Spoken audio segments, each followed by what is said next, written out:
Your talents have been used elsewhere, though, in the meantime. You ran the AOC conference for diversity and leadership in Australian sport, was that right? Can you tell us something about that? Yeah, there's one of the AOC board members, Helen Brownlee, terrific lady. She obtained some money from the IOC to run a women in sports, something to do with women in sport. I don't think they specified.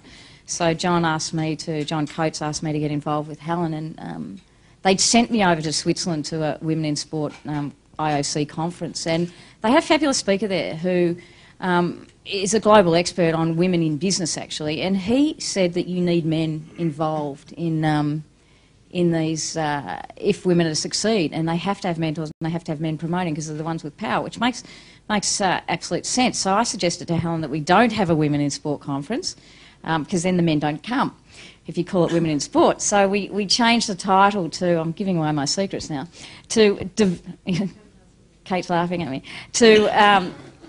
but you're politicians, so they'll keep secrets.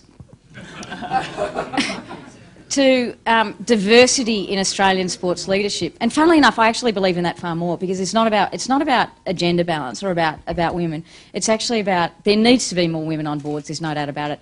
But I believe there needs to be athlete representation. There needs to be a lower level of age group on a lot of sporting boards because you're actually representing a younger age group, and I find some of the sporting boards are a little bit out of touch.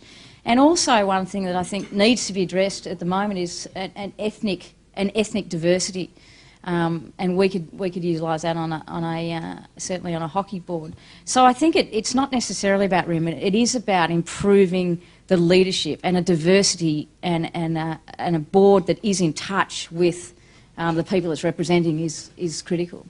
So have there been moves to make sure that those issues are addressed going forward? There have been. This conference, we certainly addressed it at, which is just a start. On the Hockey Australia board, we have in our charter that there has to be a minimum of, it depends on the numbers, but it works out to sort of be 3 or 4 of either gender. So you will always have some women there, which I think is important. I don't know if it's about creating token women, and it won't be on our board. I used to call myself the TC, token chick, but we now have... It now actually forces the board to go and find some very good women to get on the board, and that's one aspect, getting women on boards. The other thing too is getting athletes on boards and younger people. That's a challenge because they're busy playing the sport. But the AOC has athlete commissions and tries to dictate the sports to do it. Hockey hasn't done it yet, and we should do it. So I'll be pushing for that this year. But it's about getting that diversity as well as just women.